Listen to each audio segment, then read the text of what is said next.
The strangers यह movie 2008 में आई थी और इस मूवी का IMDb रेटिंग है 6.8 आउट ऑफ 10।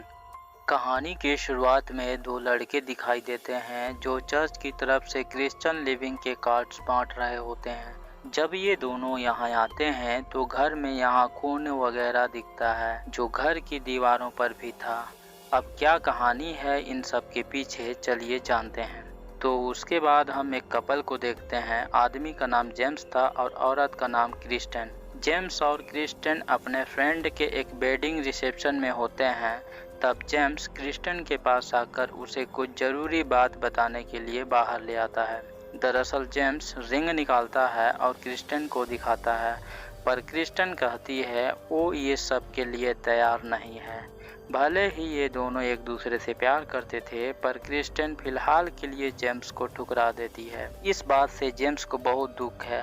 अब ये दोनों वेडिंग के बाद एक फैमिली वेकेशन हाउस पर आ जाते हैं जो जेम्स के डैड का था, पर वो ज़्यादा आता जाता नहीं था।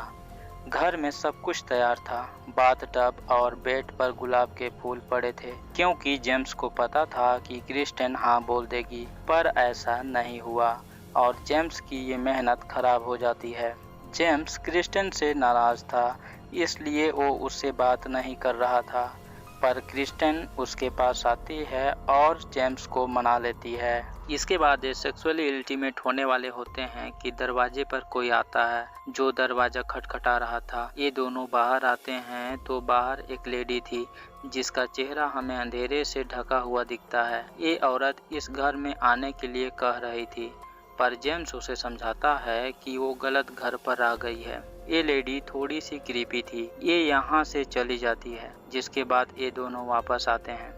जेम्स क्रिस्टन को वो रिंग देता है और कहता है इसे रख लो प्लीज, मैं इसे अपने पास नहीं रख सकता। इसके बाद जेम्स का यहाँ मन नहीं लग रहा था, इसलिए वो ड्राइव पर चला जाता है। कुछ देर में वापस आ जाएगा ये भी कहता है। क्रिस्टन घर में अकेली थी। वो स्मोक और ड्रिंक वगैरह करने लगती है और जेम्स की दी हुई रिंग भी पहन लेती है। खैर फायरप्लेस में से स्मोक ज़्यादा निकलने लगता है, जिससे स्मोक डिटेक्टर ऑन हो जाता है और आवाज़ करने लगता है। क्रिस्टन स्मोक डिटेक्टर को तोड़ देती है। तभी दरवाजे पर कोई दरवाज़ा खटखटाने लगता है। क्रिस्टन डर जाती है और जेम्स को कॉल लगाने की कोशिश करती है, पर उसके फोन की बैटरी डाउन हो चुकी थी। क्रिस्टन घर की फोन से जेम्स को कॉल लगाती है और उसे सब कुछ बता देती है। इस पर जेम्स कहता है कि वह जल्द ही आ रहा है। क्रिस्टन अपने कपड़े बदलती है और घर में ही घूमने लगती है, लेकिन एक बार फिर कोई दरवाजे को पीटने लगता है। क्रिस्टन एक चाकू लेकर दरवाजे पर आती है तो एक डॉल फिश वाली लड़की क्रिस्टन को डरा देती है। ये वही लड़की थी जो जेम्स और क्रिस्टन को पहले भी दरवाजे पर मिली थी, जिसका चेहरा हमने अंधेरे से छिपा हुआ देखा था। क्रिस्टन यहाँ पर बहुत पैनिक हो जाती है और बेडरूम में आकर एक कोने में छिप जाती है। तभी क्रिस्टन को लगता है कि कोई उसकी ओर आ रहा है। वो जेम्स था जो अब आ गया था। जेम्स देखता है कि क्रिस्टन का हाथ खून से सना हुआ है, क्योंकि उसने चाकू ही इतनी तेजी से पकड़ रखा था। क्रिस्टन जेम्स को सब बता देती है कि वो क्रीपी आवाज वाली लड़की और पता नहीं कितने लोग घर के आसपास हैं। वो कभी दरवाजा खटखटाती है तो कभी विंडो के शीशे को पीटती है। जेम्स को क्रिस्टन की बातों पर यकीन नहीं हो रहा था। वो क्रिस्टन को साथ लेता है और घर के सभी जगहों को चेक करता है। इसके बाद इन दोनों को बाहर वही डॉलफिश वाली लड़की दिखाई देती है, जिसे देख जेम्स को यही लगता है कि शायद उसे कोई मदद चाहिए होगी। जेम्स उसकी मदद करने की सोचता है, पर क्रिस्टन उसे मना कर देती है। जेम्स फिर बाहर देखता है तो डॉलफिश वाली लड़की गायब हो जाती है। तब जेम्स बाहर आता है तो देखता है कि उसकी कार के शीशे को तोड़ दिया है।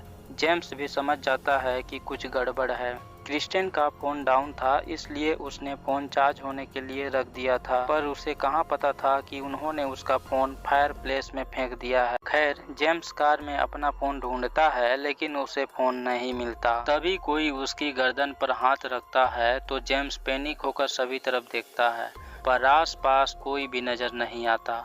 फिर जेम्स को वही डॉलफिश वाली लड़की दिखाई देती है, जिससे जेम्स कहता है कि आखिर तुम्हें चाहिए क्या। जेम्स अपनी हल्की सी नज़र हटाता है, वो लड़की फिर से गायब हो जाती है।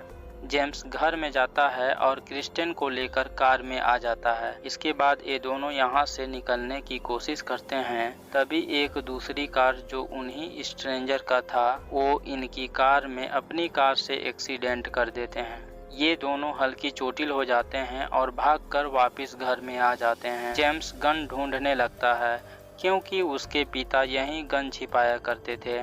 जेम्स को शॉर्ट गन मिलती है, वो उसमें बुलेट भर लेता है। इसके बाद दोनों एक कोने में बैठ जाते हैं। दूसरी तरफ बाहर हम देखते हैं कि जेम्स का बेस्ट फ्रेंड आया है क्योंकि ड्राइव पर जाने से पहले उसने अपने बेस्ट फ्रेंड को फोन लगाकर उसे आने को कहा था। जेम्स का बेस्ट फ्रेंड माइक जेम्स को वॉइस मेल भेजता है कि वो घर के बाहर आ चुका है। तभी अचानक कोई माइक के कार का शीशा तोड़ देता है।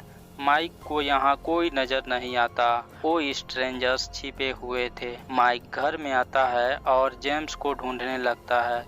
जब माइक वहाँ पहुँचता है जहाँ जेम्स शॉर्ट गन लेकर तैयार था, तो जेम्स एकदम से माइक पर गोली चला देता है और माइक का सर उड़ जाता है। जेम्स को नहीं पता था वो माइक है, लेकिन जेम्स और क्रिस्टिन को ये पता था कि उन स्ट्रेंजर्स ने मास्क पहन रखा था जो इसने नहीं पहना था।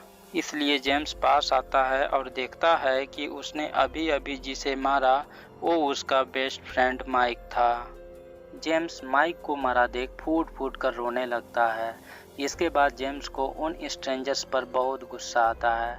जेम्स बाहर आ जाता है, तभी वो स्ट्रेंजर्स जेम्स पर अटैक कर देते हैं।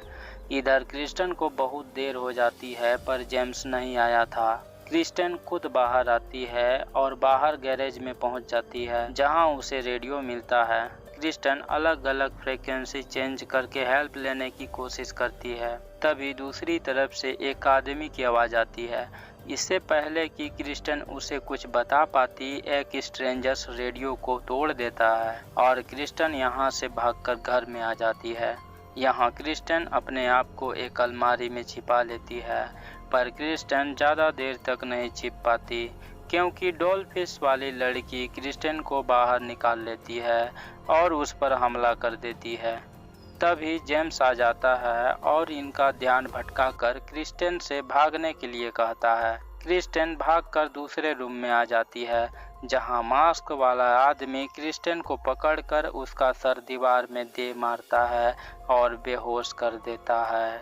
वो मास्क वाला आदमी क्रिस्टिन को घसीट कर ले जाता है। अब सुबह होती है। क्रिस्टिन और जेम्स दोनों बंधे हुए होते हैं। क्रिस्टिन इन तीनों मास्क वालों से पूछती है कि आखिर वो क्यों ये सब कर रहे हैं। वे उसकी कोई वजह नहीं बताते और अपना अपना मास्क उतार देते हैं। हमें इनके चेहरे नहीं दिखाए जाते। ये स्ट्रेंजर्स दोनों की सीने में चाकू डालकर मार देते हैं। तभी माइक के फ़ोन की घंटी बजती है और क्रिस्टिन की आंख खुलती है। दरअसल क्रिस्टिन अभी जिंदा थी। वो फ़ोन के पास आती है और कॉल करने की कोशिश करती है। तभी मास्क वाला स्ट्रेंजर्स आता है और फ़ोन लेकर चला जाता है। इसके बाद हम उन्हीं दोनों बच्चों को देखते हैं जिनसे रास्ते में ये स्ट्रेंजर्स मिलते हैं।